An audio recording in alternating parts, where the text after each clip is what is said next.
हम और आप दिगंबर जैनाचार्य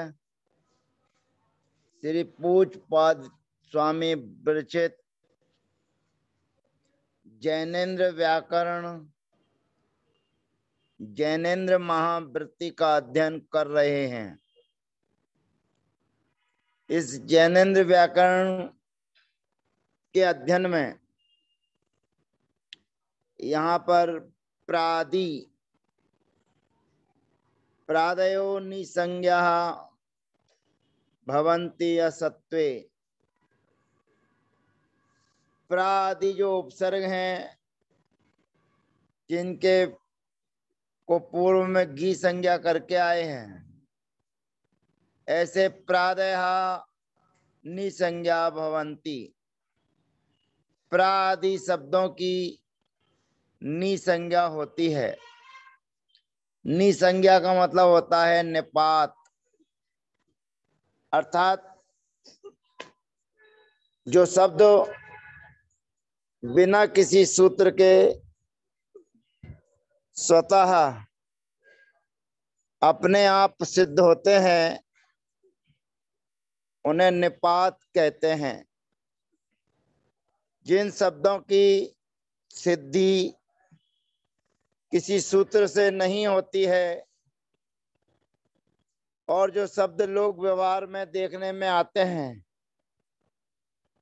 वे सभी शब्द निपात कहलाते हैं।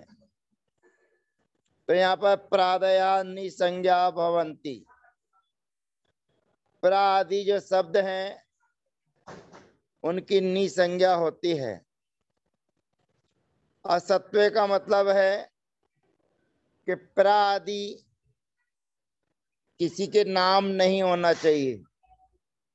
यदि लोक व्यवहार में हमने किसी का नाम प्रा रख दिया तो वह सत्व कहलाएगा, असत्व नहीं कहलाएगा। तो ये विशेष शर्त अपने को ध्यान रखनी है कि प्रादि की निसंज्ञा होती है असत्व, सत्व न हो इस अर्थ में, माने कि किसी की संज्ञा नहीं हो इस अर्थ में निसंज्ञा होती है। और जिनकी निसंज्ञा होती है, आगे सूत्र हमारे बीच में आ रहा, निरे का जनांग। निरे का जनांग अर्थात प्रादि में आ उपसर्ग भी आता है, इसको आंग कहते हैं। कहते हैं आंग वर्जित हो निसंज्ञो एकाच द्विसंज्ञो भवति। जिसकी निसंज्ञा की गई है ऐसे शब्दों की द्विसंज्ञा होती है। पहले निसंज्ञा की है और निसंज्ञा करने के बाद में द्विसंज्ञा की जा रही है। निरे का जनांग, निहि एकाच अनांग, एक अच वाले शब्दों की। आंग वर्जिता निसंज्ञा एकाच द्विसंज्ञो भवति। आंग वर्जित माने आंग को छोड़कर और जितने भी शब्द हैं जो एक अच वाले होते हैं, एक अच का मतलब होता है जिसमें एक अच हो उसे एक अच बोलते हैं। एक अच वाले शब्दों की द्विसंज्ञा होती है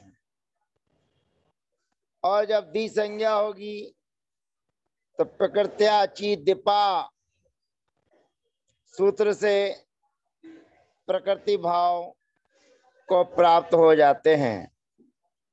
जिन जिन शब्दों की द्विसंज्ञा होती है, जिन जिन शब्दों की प्रा माने पुलुत संज्ञा होती है, उन शब्दों की प्रकृत्याची दिपा सूत्र से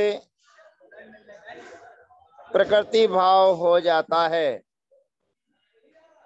अब यहाँ पर आधन अपे ही, ये एक अच आ और सामने अपे ही है तो एक अच जो आ है, ऐसे एक अच जो अव्यय हैं, बिना किसी सूत्र के बने हुए हैं, ऐसे एक अच वाले आ की नी संज्ञा होकर दी संज्ञा होती है, और दी संज्ञा हो जाने पर निरे का जनांग सूत्र से दी संज्ञा होने पर प्रकृत्याची दिपाह सूत्र से प्रकृति भाव को प्राप्त हो जाते हैं।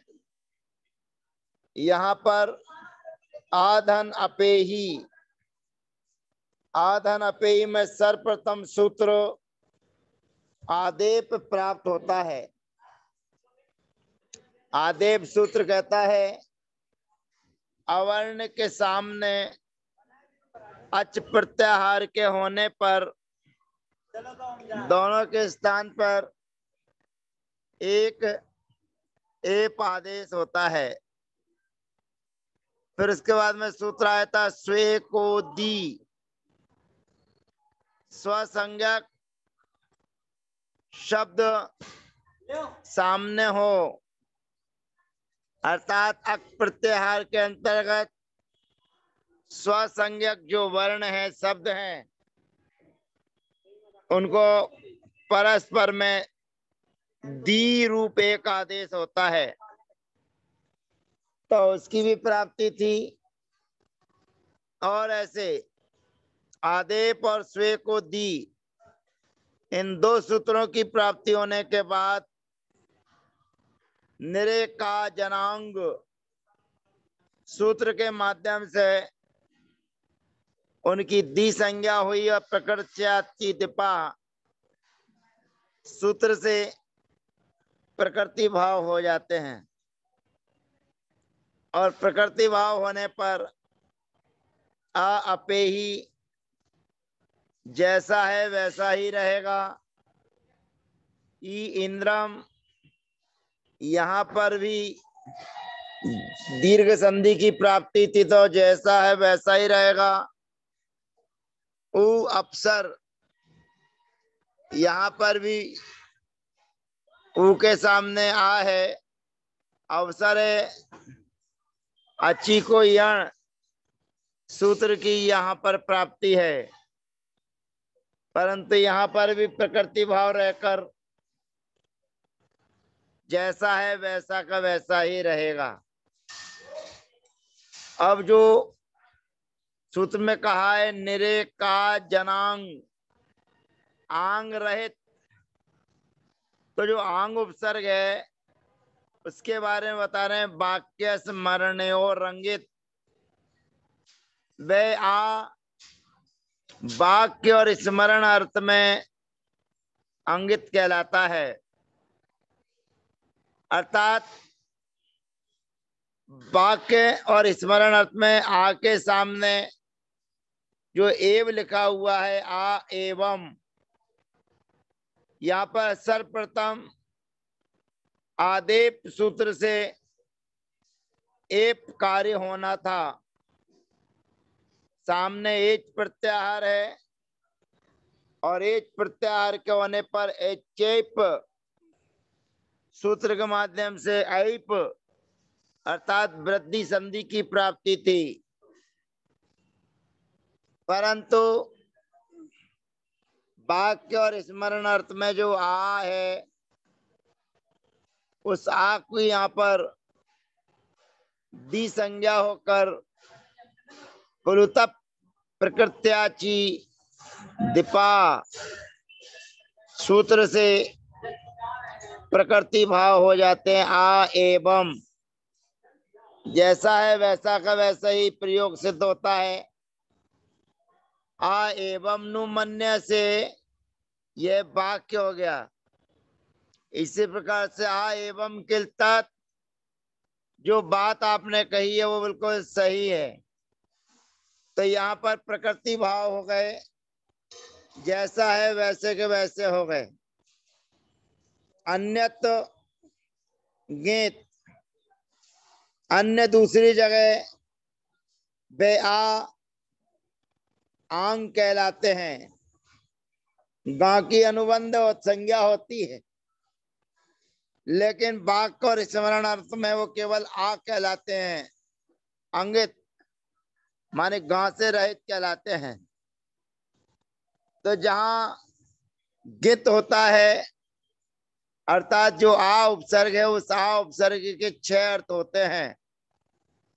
ईस दर्ते क्रिया योगे मर्यादा भी विदौचया, अर्थात ईसत अर्थ में, क्रिया के योग में, वाक्य में और स्मरण अर्थ में बे आंग कहलाता है। आंग कहलाने का मतलब यह है कि यहाँ पर प्रकृति भाव न होकर दीर्घ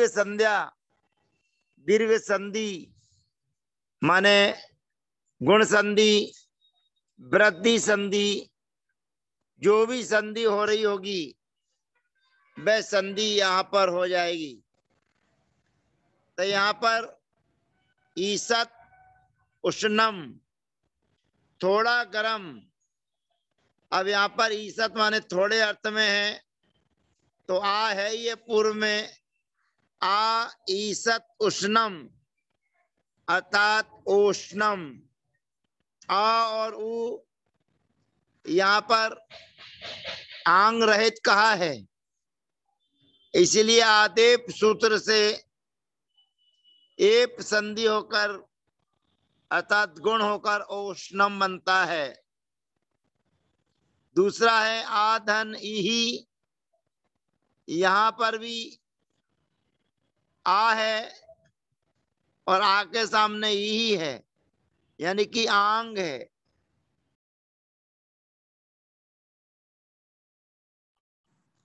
यहाँ पर सूत्र लगे आदेप, और आदेप सूत्र से आ और ई ये दोनों मिलकर के ए हो जाएंगे, शब्द बनेगा इही, एही। आदन इही दोनों मिल जाएंगे तो शब्द बन जाएगा एही। इसी प्रकार से आगे आ उदकांतात मर्यादा, पहला ईसत अर्थ में, दूसरा क्रिया के योग में, अब तीसरा है मर्यादा के अर्थ में। तो यह मर्यादा के अर्थ में है आ उदकांतात, कहां तक? केवल जल तक, अर्थात जल से पूर्व तक ही कार्य करना है, उसके आगे नहीं। औदकांतात अर्थात ओदकांतात, आ और ऊ मिलकर के ओ हो जाएंगे, ओदकांतात बन जाएगा। फिर इसी प्रकार से मर्यादा के बाद में अभिविधि आता है, आ आर्येभ्य, अर्थात आ के बाद में आ हो, आचार्य परमेष्टि तक, यहाँ पर अभिविधि अर्थ होते हुए यहाँ पर भी संधि हो जाएगी। और 4 वाक्यों में वे आंग है, इसलिए सूत्र में कहा है निरे कान जनांग, आंग को छोड़कर। तो जहां आ है वहां पर प्रकृति भाव संधि होती है, और जहां पर आंग है वहां पर जो संधियां निर्धारित हैं वे संधियां हो जाती हैं। इस प्रकार से ये प्रादि और निरे का जनांग सूत्र के माध्यम से शब्दों की सिद्धि होती है, ऐसा जानना चाहिए। तो यहाँ पर प्रादि शब्दों की निसंज्ञा होती है, और जिन शब्दों की निसंज्ञा होती है निरे कान जनांग सूत्र से उनकी दी संज्ञा होती है, और जिनकी दी संज्ञा होती है प्रकृत्याची दीपा सूत्र के माध्यम से उन शब्दों की प्रकृति भाव अवस्था को प्राप्त हो जाते हैं।